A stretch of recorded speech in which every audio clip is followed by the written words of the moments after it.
नमस्कार दोस्तों, मैं हूं मुकेश कुमार सिंह और आप देख रहे हैं मेरा YouTube channel clear your concept. दोस्तों, आपका इसमें बहुत बहुत स्वागत है। दोस्तों, मैं उम्मीद करता हूं आप स्वस्थ होंगे, मस्त होंगे और अपने पढ़ाई में जुटे होंगे। दोस्तों, बोर्ड एग्ज़ाम्स की डेट्स की घोषणा हो चुकी हैं और आप अपनी तैयारी में लग चुके हैं। आपकी तैयारी को और बढ़िया बनाने के लिए, सफल करने के लिए, अधिक से अधिक नंबर आप मिले, इसके लिए सोशल साइंस की तैयारी के लिए मैं आपके लिए वीडियोज़ ला रहा हूँ। इसी क्रम में आज जो मैं वीडियो ला रहा हूँ वो है सिविक्स के सोशल साइंस के जो किताब है सिविक्स की, नागरिक शास्त्र की, उसका एक अहम चैप्टर है राजनीतिक दल। उसी राजनीतिक दल में एक टॉपिक है कि राष्ट्रीय दल कौन से होते हैं और राज्य स्तरीय दल कौन से होते हैं। जी, आज का हमारा जो टॉपिक है इसी पे केंद्रित है कि राजनीतिक दल, राष्ट्रीय दल कौन से हैं और राज्य स्तरीय दल कौन से होते हैं और इनमें अंतर क्या है।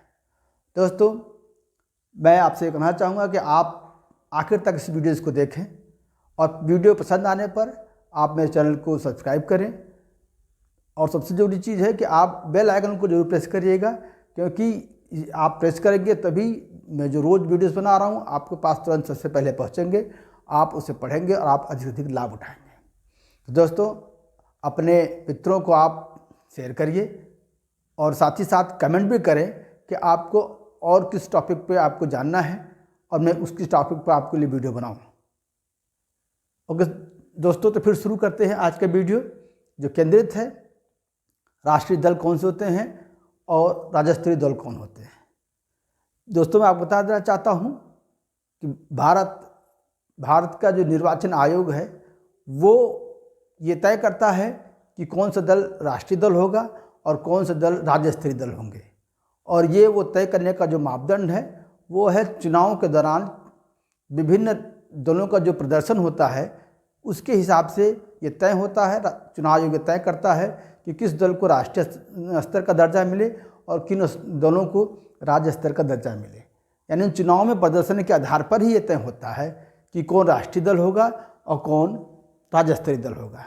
तो सबसे पहले जानते हैं राष्ट्रीय दल। राष्ट्रीय दल किन्हें कहते हैं, इसकी कई शर्तें हैं, खासकर 3 शर्तें हैं, जिसमें कोई एक शर्त अगर कोई भी राजनीतिक दल पूरा करता है तो उस राजनीतिक दल को राष्ट्रीय दल का दर्जा मिलता है।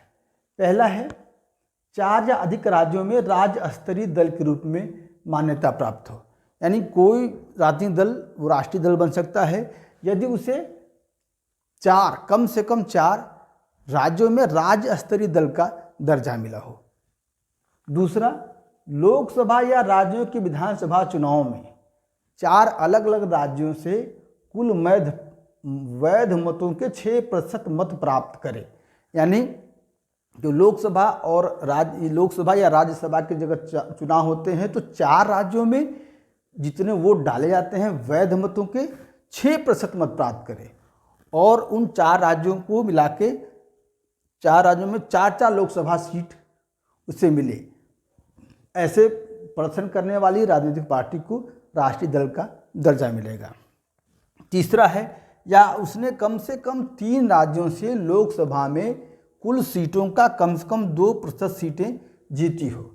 यानी जिस 3 राज्यों में वो चुनाव लड़ती है, कोई भी राजनीतिक दल चुनाव लड़ता है तो उसे उन राज्यों में जो सीटें हैं, वहाँ के जो सीट आवंटित है जिस राज्य के लिए, उस राज्य की कम से कम 2% सीटें उसे वो हासिल करे। यानी कि प्रत्येक राज्य में वो 2% सीट हासिल करती है उस राज्य के आवंटित सीटों का, तो उसे राष्ट्रीय दल का दर्जा मिलेगा। यानी 3 राज्यों में कम से कम लोकसभा सीटों का 2% सीटें वो जीते, तो प्रत्येक राज्य में जीते तो उसे राष्ट्रीय दल का दर्जा मिलेगा।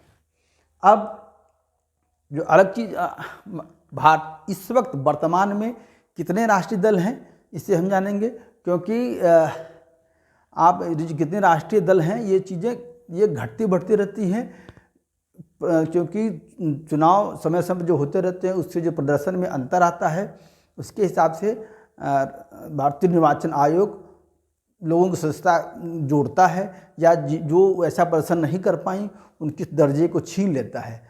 तो 15 मई 2023 को जो अधिसूचना जारी की भारतीय निर्वाचन आयोग ने, उसके अनुसार वर्तमान में 6 राष्ट्रीय दल हैं। वो 6 राष्ट्रीय दल कौन कौन से हैं? वो है पहली आम आदमी पार्टी, दूसरा भाजपा यानी भारतीय जनता पार्टी, तीसरा कांग्रेस यानी भारतीय राष्ट्रीय कांग्रेस जिसे कहते हैं, चौथा है बसपा यानी बहुजन समाज पार्टी, और पांचवी भारतीय कम्युनिस्ट पार्टी मार्क्सवादी। भारतीय कम्युनिस्ट पार्टी की जो मार्क्सवादी है उसकी विंग, वो मार्क्सवादी पार्टी जो है भारतीय कम्युनिस्ट पार्टी मार्क्सवादी, और छठी है नेशनल पीपल्स पार्टी। तो ये 6 राजनीतिक दल भारत के, उन्हें राष्ट्रीय दल का दर्जा प्राप्त है 15 मई 2023 की अधिसूचना के अनुसार। तो आप इसे नोट कर लें, क्योंकि बहुविकल्पी प्रश्न के तौर पर यह पूछा जा सकता है कि निम्न में से कौन सी पार्टी को राष्ट्रीय दल का दर्जा प्राप्त है, या कुल कितने राष्ट्रीय दल हैं जिन्हें मतलब कितने, उनकी संख्या क्या है। तो आप इसको नोट कर लीजिए, बहुविकल्पी प्रश्नों में ये आ सकता है कि इस वक्त वर्तमान में कितनी राष्ट्रीय दल हैं। अब हम बात करते हैं राज्य स्तरीय दलों की, कि राज्य स्तरीय दलों की किसी भी दल को राज्य स्तरीय दल बनने के लिए क्या योग्यता है या क्या शर्तें हैं जिसके आधार पर किसी भी पंजीकृत दल को राज्य स्तरीय दल का दर्जा मिलता है। तो इसमें भी वही है कि जैसा प्रदर्शन करेगी राजनीतिक दल जो चुनाव लड़ती हैं राज्यों में, उसी के आधार पर उनको राज्य स्तरीय दल का दर्जा मिलता है। तो जो सबसे पहली शर्त है वो ये है कि यदि राज्य विधानसभा के आम चुनाव में राज्य में डाले गए मतों का 6% मत प्राप्त करता है और साथ ही 2 सीटें जीतती है, यानी किसी भी राज्य में किसी भी पार्टी को राज्य स्तरीय दल का दर्जा तब मिलेगा जब उसे कुल डाले गए वैध मतों का 6% मत और साथ ही कम से कम 2 विधानसभा सीटें यदि वो जीतती है तो उस राज्य की वो पार्टी राज्य स्तरीय दल का दर्जा उसे प्राप्त हो जाएगा। या अगर इसको नहीं पूरा किया, अगर ये है यदि लोकसभा के आम चुनाव में राज्य में कुल बद्ध मतों का 6% प्राप्त करती है और लोकसभा की 1 सीट जीतती है, यानी यदि कोई पार्टी जिसे अगर राज्य स्तरीय दल का दर्जा वो प्राप्त करना चाहती है तो लोकसभा चुनाव में वो उस राज्य में कम से कम 6% वोट हासिल करे। कितने प्रतिशत वोट हासिल करे? 6%। और कम से कम 1 लोकसभा सीट जीते तो उस राजनीतिक पार्टी को राज्य स्तरीय दल का दर्जा मिलेगा। यानी ये या तो ये शर्त पूरा करे या ये शर्त पूरा करे। या तीसरी शर्त है यदि संबंधित राज्य की विधानसभा के आम चुनाव में विधानसभा में 3% सीटें जीतती है या विधानसभा में 3 सीटें जो भी अधिक हो वो जीते तो जो है उसे राज्य स्तरीय दल का दर्जा मिलता है। चाहे विधानसभा के आम चुनाव विधानसभा का चुनाव हुआ और विधानसभा में 3% सीट जीतती है, जितनी सीटें हैं उसकी 3% सीट जीते या कम से कम 3, यानी अगर पहले में जो शर्त है कि वो 6% मत प्राप्त करे तो इसमें क्या है कि वो इसमें परसेंट मत के कुल मतों का परसेंटेज नहीं दिया है कि कितना % प्राप्त करना जरूरी है।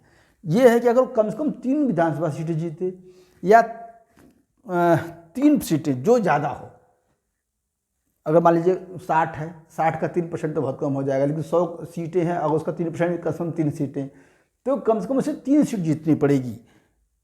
सर 3% नहीं 3 सीटें, दोनों में से 3 सीटें वो जीतती है तो जो है उसे 3% सीटें जीते या 3 सीटें जीते तो उस राजनीतिक दल को राज्य स्तरीय दल का दर्जा प्राप्त होता है।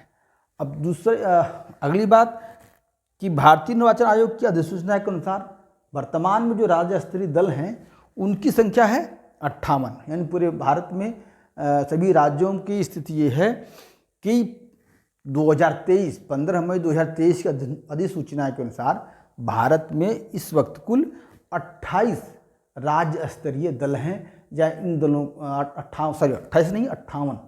58 दलों को राज्य स्तरीय दल का दर्जा प्राप्त है।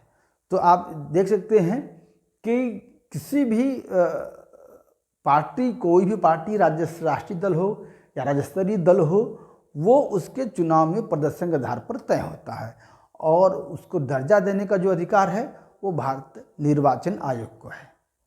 दोस्तों, मैं उम्मीद करता हूं कि आपको मेरा ये वीडियो पसंद आया है और आपके ये बहुत ही काम आने वाली सूचना है जो आपकी परीक्षा में काम आएगी।